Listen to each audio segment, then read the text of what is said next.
figures, and I think it was Guillemon or something. There's this little boy who's looking at the same figure, and I walked up behind him and I went, "I do his voice on TV," and the little boy started crying. and his mother started coming after me with their purse. She thought I was just some creepy old fart coming after a kid. It's awful. It's just awful. It doesn't translate well in the real world, especially for kids. It takes them a while to get used to that sort of thing. You're not just some creepy old fart. You're Yeah. the ultimate creepy old fart. Yeah, yeah. Thank God people pay me to be a creepy old fart. Well, that was a great question. That was an excellent question. I have a question. Well, any of the shows from the Adult Swim anime lineup from like 2006 to like 2011 or 12, will that any of the anime shows from then be on Toonami in the future? Like Code Geass or Morbido or Trinity Blood or Blood Plus? Will that ever be on the Toonami lineup in the future? I doubt it. Yeah, I mean, I think it's doubtful. You never know, though. I mean, it kind of just depends on a lot of different factors, but I don't see us running. Those are kind of old shows that, well, they're not old, but they're older shows that already ran and did okay, but they didn't do amazingly well, and we kind of need newer shows or shows that are doing really well, or we have maybe something we've never shown before that is maybe older but has a fan base. And those don't really fall into any of those categories, so it's not necessarily impossible, but it would be a long shot. We love all those shows. It's just we've got a finite number of shows that we can put on, so it just sort of boils down to the math of figuring out that Jenga puzzle. Yeah. But sorry, I'm fascinated by your beard hair coming out of your mouth. Yeah, that's awesome. That's awesome. Yeah, I can just see like 6 little beard hairs creeping out of Lich's mouth. It's fantastic. It adds to the creepiness. Hi, how's it going? Good. Back in 2001, I stayed up super late to watch a little something called the Toonami Midnight Run Special Edition. Yeah. Nice. That actually introduced me to a little band called Daft Punk. I watched the whole Interstellar 5555 thing. That was really nice. It's 2015 now. Is that ever coming back? And even if it's not, what kind of music videos would you guys like to see on something that kind of programming? so I mean, we show some music videos now. I think doing a night of music. Lich is a much more qualified individual to answer this question. We do show music videos pretty frequently now. So as far as what kind of music videos we would show, we would mostly show really interesting animated videos that would be highlighting artists from the types of labels we work with, like Ghostly or Ninja or Warp, but also just artists we think their music is interesting.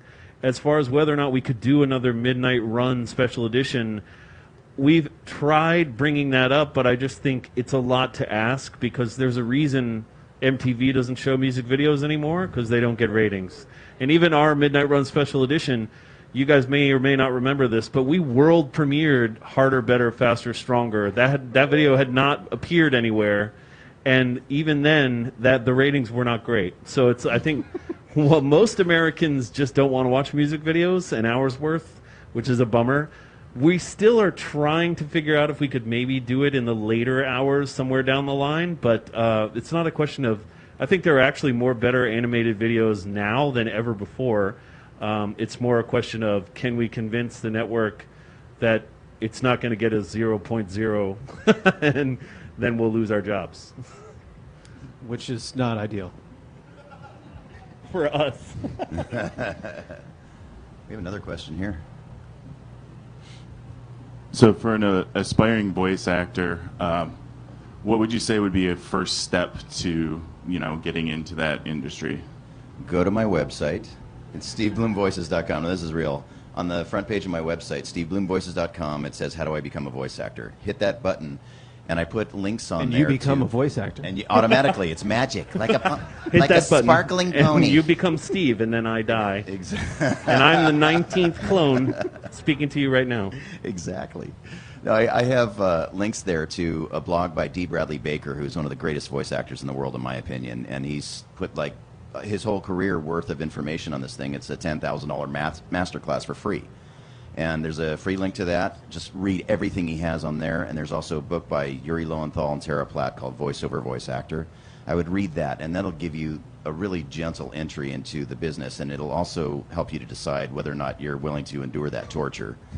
Because it's hard. It takes a really long time. I did it for over 10 years before I could even consider it as a possibility to make a living from it.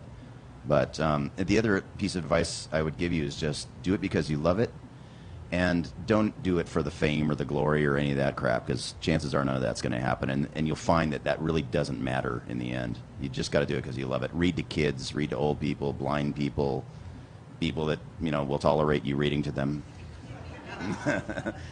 Yeah, but just do it for fun. Hi, also for you, Steve. I'm here with Larry, who you know, Larry Reese. I know Larry. Larry's my agent. And I see Larry all the time, but I don't think to ask him things when he's directing. And you said also when you're trying to hone down a character's voice, yeah, it's collaborative. Or you said sometimes you have no say in the matter. When you leave the building, do you ever really leave work? Are the voices going all day when you get home? Like, how crazy are you? Yeah. Man, if I didn't have this job, I would probably be hurting somebody. I mean, the voices are in my head, and they have been since I was a little kid. There's a lot of them running around in there, and they talk to each other, which is really terrifying. And they fight. So if Who wins? Who wins? It depends on the day. I mean, some days it could be Wolverine, and some days it could be Leron from Gurren Lagann. Is it having a slap is it fight ever in my off? head? Yeah. Is it ever off, or just? Is it ever off? I don't know. Mary, is it ever off? I think it is. Yeah. Maybe you're always off. Yeah. Mary Elizabeth McGlynn is my girlfriend now, by the way. She played Julia in Cowboy Bebop, besides being the director of that show, and she is my girl. She's my love. And Amongst she has lots to of other tolerate it more than anybody in my life, so you would probably have a better answer. So I can turn it off, though, right? Okay. Sure, dear. So, did you still have a question? It's fine if you don't. I just knew that you... Do you ever read the live blogs or tweets? And if you do, is there any that are your favorite? We read the tweets a lot. That was, I mean, when the April Fool's Day, like, coming back on April Fool's, like, that was the most rewarding and the most insanely mind-blowing portion of the whole thing, just because when we were on Cartoon Network before, there wasn't really that capability to get instant feedback from fans, and it was just really fun to watch it sort of explode, people saying, like, wait, what are you watching? What? And just sort of go from there. And I was texting with Steve till 3 in the morning, but he was just like, Yeah.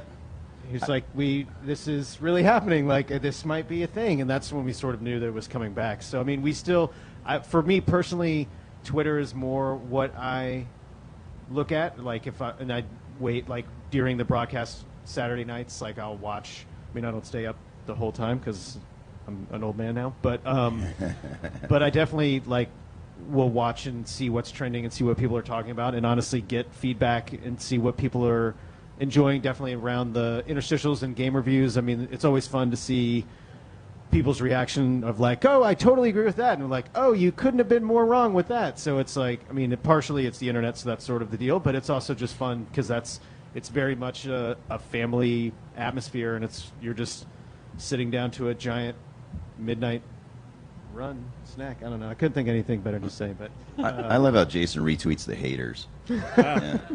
I actually stopped doing that, but yeah, I did do that because I thought it was funny. I tweeted, but I also tweeted people that liked it. I just think it's a little egomaniacal to constantly tweet praise about something you're doing. It's the best, you know. I also enjoy the people that get really mad. I just like knowing that people care one way or the other. we're making a difference. It's not Yeah, necessarily positive. Yeah, some kind of difference.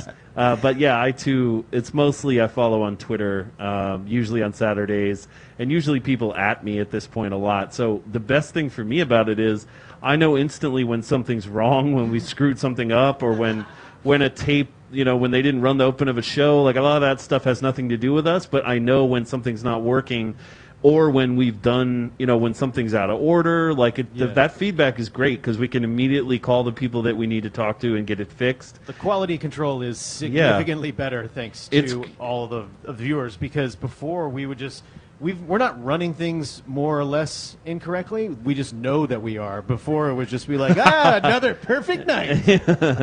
and it's good to know now when we will get direct feedback when we do a Tom speech or a game review or premiere a piece of Intruder or whatever it is. We get the feedback immediately. We know what people think, we know how it landed, and it helps us figure out what we're going to do the next time. And even with shows, for me, it's great. But it's mostly Twitter. I don't go to so many of the blogs anymore.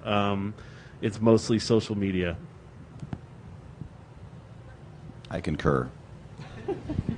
Hey guys, Daniel Mhogo from ToonamiFaithful.com. Just to let you know, speaking of Twitter, I'm the guy that does the trending rundowns every week. Well, thank you for all your work. Yeah. Wow. I retweet you a lot. Yeah. So my question really is, you guys have been quite an inspiration for pretty much everyone in this room and millions of people every week. Basically from the old school Toonami days to even today. How does that make you feel, basically? Good. I mean, it's definitely humbling, and it's definitely, it's for sure satisfying.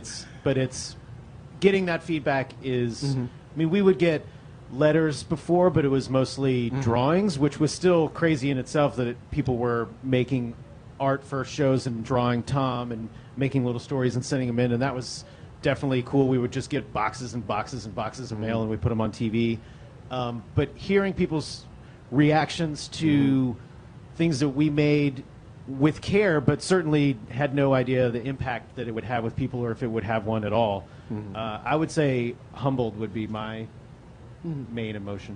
Yeah. Well, I do conventions all over the world, and I get a lot of the direct feedback that these guys may not always get. They're doing more conventions now, I think, but the stories that people tell me about how they were raised by Toonami and that it's been such an impactful part of their childhood and their adult life as well. It is humbling, and that's not even a big enough word for it. It's really amazing just to see people tear up and just say that, in some cases we kept them alive or got them through a wartime situation or helped them through the passing of a loved one, something like that. These are big things that people are experiencing in their lives, and Toonami has been like the background for all of that. And I get that praise directly, but these are the guys that actually create this stuff. I'm a little tiny cog in a big machine of people who really care. These guys really care, and they do a lot of this in their spare time. And you're a really big cog in a very small machine is really good. I'm just grateful you called me a big cog. Okay. Yeah, but I get that direct stuff, and these guys deserve all the praise because they've been in it for the long run, and a lot of the people who are working there now were there back in the old days too. A lot of the editors and writers. I would say for me the word is thankful because hearing directly back from people allows me to realize that the work we're doing is appreciated and has changed some people's lives, or even given them a moment away from a hard time where they could not think about what was going on in their life and just think about some goofy stuff we put on TV. Like that, to me, just knowing that we were able to provide that makes me feel like all of the work is totally more than worth it, and just thankful and lucky, basically. Anybody who says they're not making stuff so that it can affect other people is lying. That's why you want to make things. And so knowing you've positively affected even one person is awesome, but hearing it again and again is just, beyond thankful. So, thank you. Yeah, thank you guys. Let's all hug. So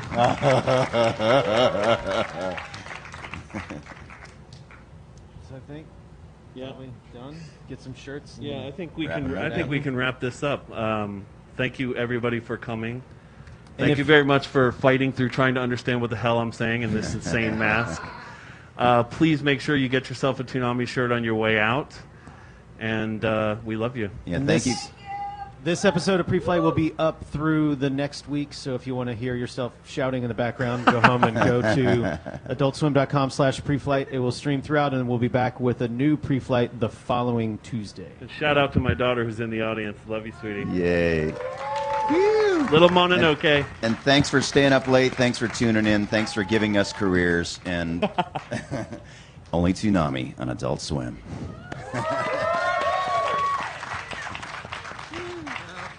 Yeah. Now I'm just